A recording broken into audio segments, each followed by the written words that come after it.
Por que é tão difícil fazer uma adaptação linear, uma adaptação boa sem cortar partes realmente interessantes de uma obra? O primeiro episódio do anime de Ubelblatt já foi decepcionante na minha opinião, porque cortaram literalmente o arco introdutório do protagonista, algo que é importante para mostrar quem ele é e suas motivações. Fica mais claro para quem quer acompanhar essa história, sabe? Fora que aparentemente eles vão dar uma amenizada na violência e no ecchi. Eu espero estar errado a respeito disso e que no decorrer do anime me surpreenda, mas a primeira impressão que eu tive foi essa do primeiro episódio. Essa obra originalmente é uma fantasia dark de vingança. As pessoas querem violência nesse contexto da história, onde o protagonista foi traído e quase morto pelos próprios companheiros e agora quer buscar vingança. Então não é algo jogado do nada simplesmente. E no mangá tem bastante ecchi também na primeira metade da história, mostrando que o Koinzel é um protagonista sem frescura nesse tipo de situação, já que ele tem algumas interações amorosas com algumas mulheres durante a obra. E quando eu digo que tem ecchi, é literalmente só na primeira parte do mangá, para entendermos o tipo de pessoa que ele é e o tipo de pessoas que existem nesse mundo fantasioso. Até quem não gosta de ecchi pode acabar relevando isso, já que a segunda metade foca totalmente na vingança dele e deixa de lado qualquer resquício de desenvolvimento amoroso. Eu até acho que poderia ter mais romance, mas eu entendo que o Koinzel quis focar apenas no objetivo dele, e talvez na continuação do mangá, em Ubelblatt 2, talvez tenhamos um fechamento digno no romance, talvez. Cara, eu realmente espero estar errado com esse vídeo, eu quero que o anime me surpreenda, mas o início não me deixou uma boa impressão. Por isso eu vou resumir pra vocês o arco introdutório do mangá e comentar mais algumas curiosidades sobre o Ubelblatt. Então já fiquem avisados que terá spoilers. Porque você acreditando ou não, essa é minha obra favorita dentre todos os mangás que eu já li, mesmo com aquele desfecho fraco no final da obra. Mas felizmente, assim como eu falei antes, já foi anunciado continuação para o mangá de Ubelblatt. E talvez o autor consiga consertar aquele primeiro final, esperamos que seja algo decente. Mas é isso, sem perder o velho costume também, se quiser apoiar o canal com algo além de sua inscrição, considere virar um membro. Eu agradeço muito seu apoio. O primeiro arco de Ubelblatt eu vou chamar de O Herói da Fronteira, que talvez o anime mostre esses acontecimentos em flashback, mas eu duvido que seja algo bem adaptado, e por isso vamos resumir esse arco introdutório. Começando obviamente pelo capítulo 1, nos mostrando que após os 7 heróis trazerem a paz ao reino, ainda existem conflitos e rebeliões, principalmente focando em uma área da fronteira do Império de Zalenden, onde era dominado por um grupo de pessoas desprezíveis, que para deixar vocês com um gosto amargo logo no começo, o mangá faz questão de mostrar algumas cenas pesadas, que eu vou evitar detalhar muito aqui nesta plataforma, é melhor evitar isso. Mas digamos que um dos líderes do exército rebelde, o Kefir, estava fazendo coisas ecchi sem o consentimento da parceira. Entende? Entende isso? Entende o tipo de situação?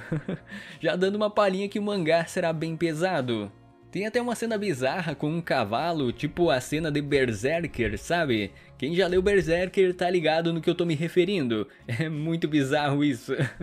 Parece que o autor quis mandar uma certa referência. Não são coisas que se repetem muito aqui no mangá de Ubelblatt. Tem cenas pra impactar com certeza, mas o autor não vai ficar focando muito nisso. A questão é que existe uma pessoa conhecida como Espada Negra, que está aniquilando os rebeldes da fronteira.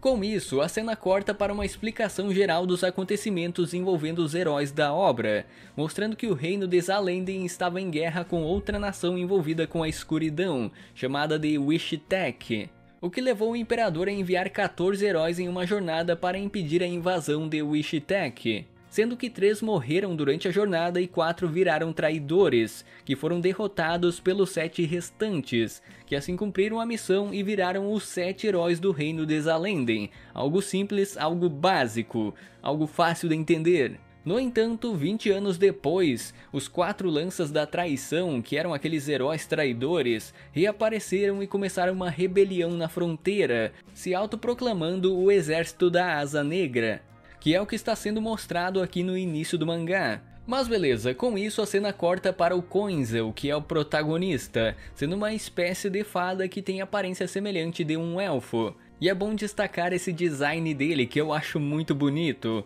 É algo bem fora da curva para quem tá acostumado com vários clones do Kirito como protagonistas de fantasia. É algo bem fora da curva mesmo. Além disso, o Koinzel já se demonstrou ser alguém bem amigável com as pessoas que acolheram ele em uma área remota da fronteira, após encontrarem o protagonista todo machucado por ter enfrentado os rebeldes. Coisas que essas pessoas não sabiam que o Koinzel era o Espada Negra.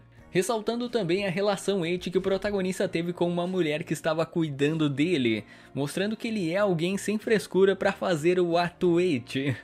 E como já diria meu compatriota Phoenix Fire, simplesmente absolute fanservice, simplesmente. Essa cena do Koinzel com a heroína serve para dar uma boa distraída das bizarrices do início do mangá. Mas o que é bom dura pouco, já que o Kefir acaba encontrando a vila onde o protagonista estava, assim iniciando uma batalha entre eles. E nesse momento, o Koinzel mostrou por que ele é o protagonista, e como ele havia derrotado um grupo de 100 rebeldes anteriormente. Usando espadas negras que saíram de suas costas, o Koinzel simplesmente cortou todos os rebeldes ao redor dele como se não fossem nada, e também picotando o Kefir sem grandes dificuldades, mostrando que o protagonista está em um nível bem anormal de poder logo de início. Posteriormente, já no capítulo 3, é mostrado que todos esses lanças da traição eram falsos, que estavam na fronteira, que toda essa rebelião era comandada por pessoas que se faziam passar pelos traidores, apenas para tomar o controle da fronteira. O que eles não esperavam era que o verdadeiro e único Asterit estava vivo ainda, um dos traidores estava realmente vivo, e não era ninguém menos que o protagonista, o Koinzel. Na real, esses 7 ficaram com medo dessa jornada imposta pelo rei e resolveram fugir. E não só isso, eles esperaram os 4 heróis restantes completarem a missão para matar eles durante uma emboscada, assim ficando com toda a glória. Então no fim foi tudo uma enganação, e a história vai girar em torno dessa vingança do Koinzel, que também já foi conhecido como Asterit, o mestre da espada e um dos 14 heróis. Sendo que ele só sobreviveu a esse ataque dos 7 heróis por ter comido literalmente uma fada. Ele se alimentou da carne de uma fada, e por isso o Koinzel herdou vários traços físicos desse tipo de ser.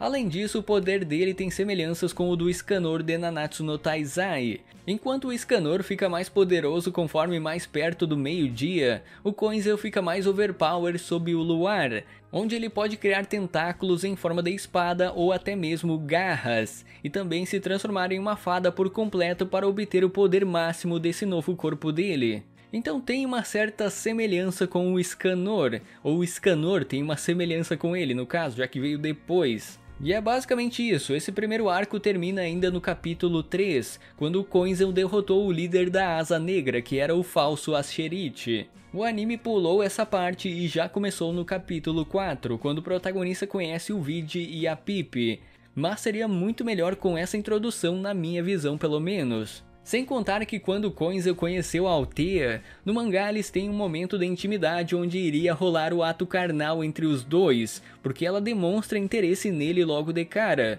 Mas no anime simplesmente mudaram a cena e não tem o início da pegação deles, que era mais por parte da heroína, mas mesmo assim, já deu pra notar que vai ter censura na violência e no eti também. Eu só espero que não censurem a cena onde rola os finalmente entre o Koinzel e a Althea no capítulo 20, eu só espero isso.